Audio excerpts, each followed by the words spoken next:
it's time for a product review. Now, this reel is different, and this is a different brand, but this video is primarily about Aventik and the cost savings. We're gonna start with this one because it's an expensive combo.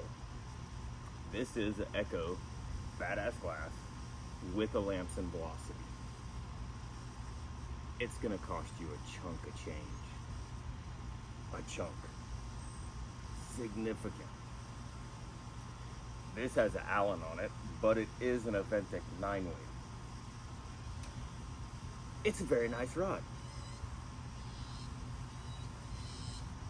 It feels just as good as other rods that cost 2 to 3 times as much. The rod is less than half the price of the Echo.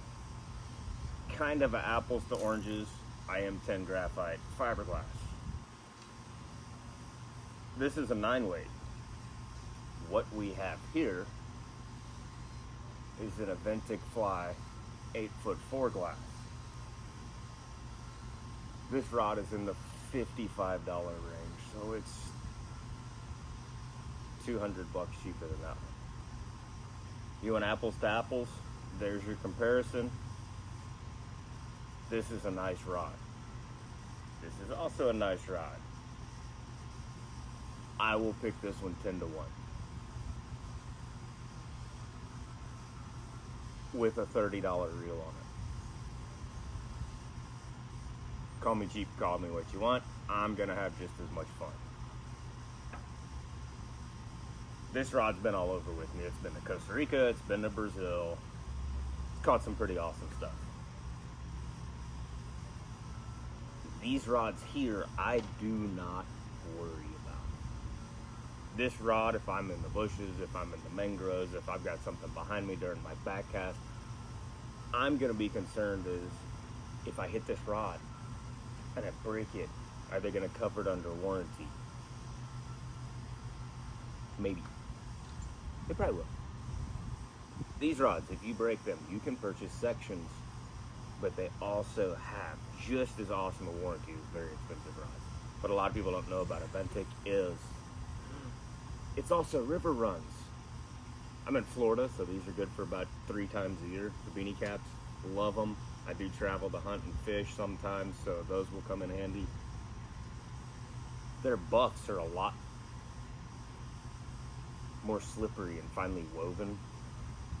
They don't catch the beard. I really like that.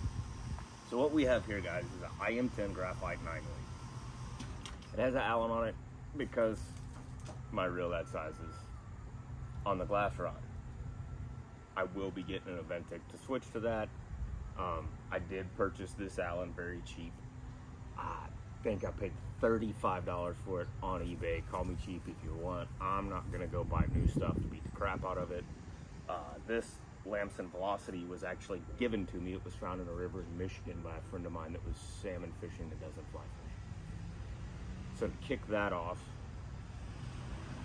the rod was a gift from my wife because I bought a 12-weight glass and she knew I wanted another fly rod.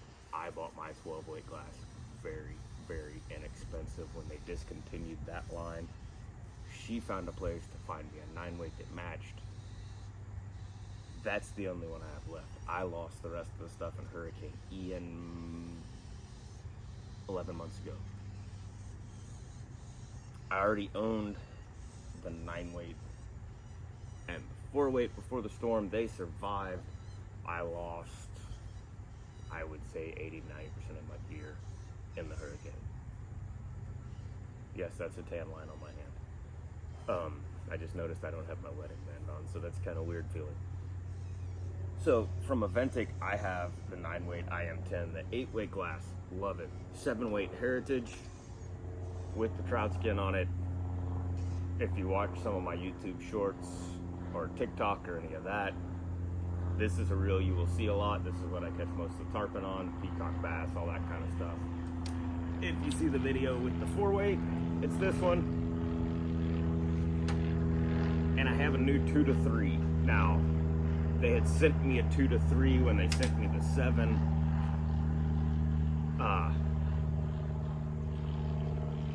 I didn't know I couldn't double haul it, or double haul it as aggressively when casting, and I broke it. I've never owned a rod that lightweight. That 4-weight is the first 4 I've ever owned. Before then, I was primarily a 6, 7, 9-weight fisherman. 8-weight sometimes. So I dove right in, picked up the 2 to 3, and tried to cast it like I do everything else. And it didn't fare so well, so I really need some practice with that. I'm an adventure fisherman. I like catching stuff I've never caught. I like catching stuff on gear that was meant for way smaller fish. I've caught 70 and 80 pound amberjack on pretty much what a lot of people would consider bass, redfish, snook, that kind of gear. 10 to 17 7-foot rod, 15 to 20 7-foot rod with a 4,000 size spinning reel.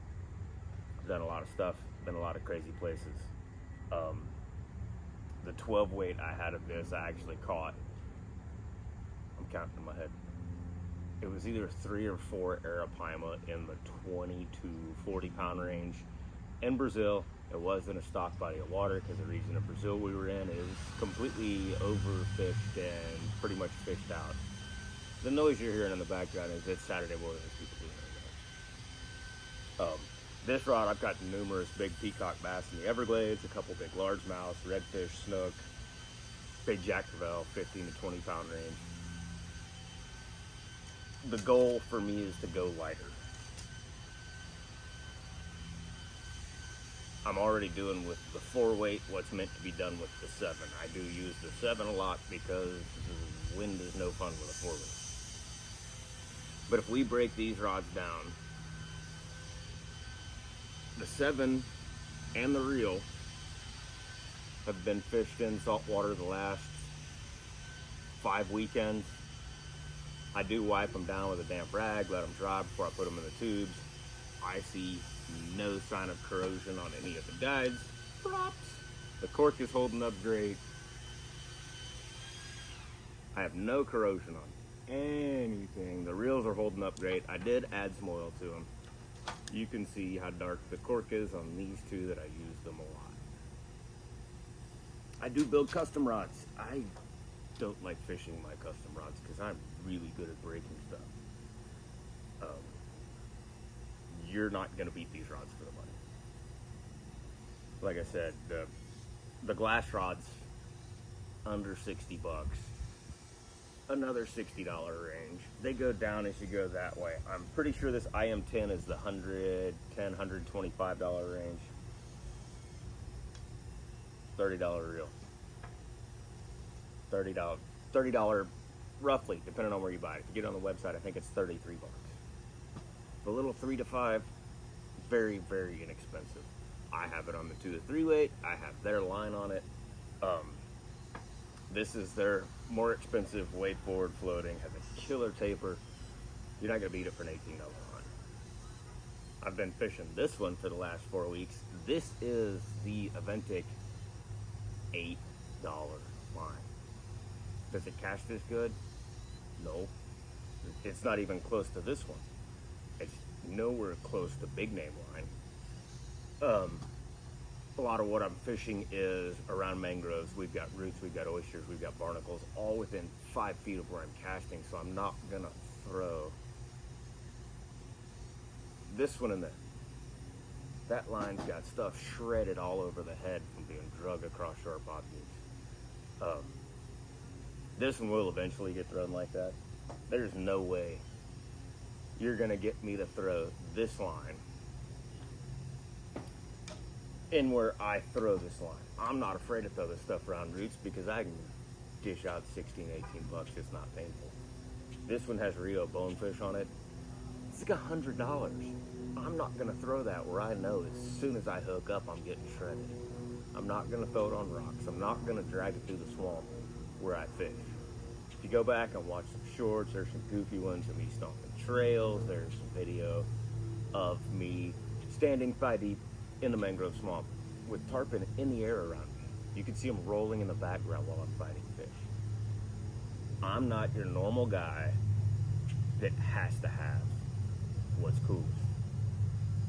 I like nice stuff, but I've been telling myself for years, don't go get the most expensive crap out there. Get something budget friendly that works. And I think I've really found that in this Aventik / River Runs gear. Some of my friends had never heard of Aventik and then realized that they've been buying time stuff from River Runs for years, and it's the same company. One of them fishes this $400 reel, and he's afraid to get it wet. Now, if I'm hooked up on a big fish and it's either get my reel wet or lose the fish, I'm dropping the reel. Now, salt and sand is brutal on anything. If I'm going to clean them both when I get home, it doesn't matter. Which, pull the line off, clean the line, let it dry, clean the reel, lube the reel, give it a good bath when you get home. If you get 4 or 5 years out of a $35 reel, or if you get 20 out of a very expensive reel, I can have 4 different setups at this price range, where I can have one here, and I can buy those twice. Just giving y'all something to think about. I'm really happy with the gear from Aventik. I haven't had a problem besides my cast being too strong for the 2 to 3. I'm gonna try to get more videos up, but as y'all can see, this one isn't edited. I really suck at it. I have hours and hours and hours of footage. I have hunting stuff, I have drag race stuff, I have crazy fishing stuff, I have clips on a corrupted file of about a 250, 300 pound blue marlin with its bill in my face. I have videos of me soloing a blue marlin. Now, I wasn't driving the boat too, but I hooked the fish, I fought the fish, I leaded the fish, and I grabbed the fish. But my cameraman sucked, so basically it's a slideshow. A lot of what I do is fishing by myself, so if you see any of the videos of fish jumping and all that, most of the time it's the phone I'm videoing this with now tucked into my waistband. Because if I were at chesty for it, my fly line gets caught on it. It's interesting, it's exciting. Hopefully get down to the Everglades maybe next weekend. I'm gonna try to do some more small tarpon on fly tomorrow. So it's Saturday now, Sunday morning will be probably more tarpon on fly. Next weekend, maybe Everglades, maybe something different. I just wanted to share the luck that I've had with Aventik Sports Fly gear. And I don't think you can beat it for the money. Y'all have a good one. I'm getting ready for a birthday party. Smoker's running in the background. I'm making ribs because that's what my little girl wants. Y'all have a good one.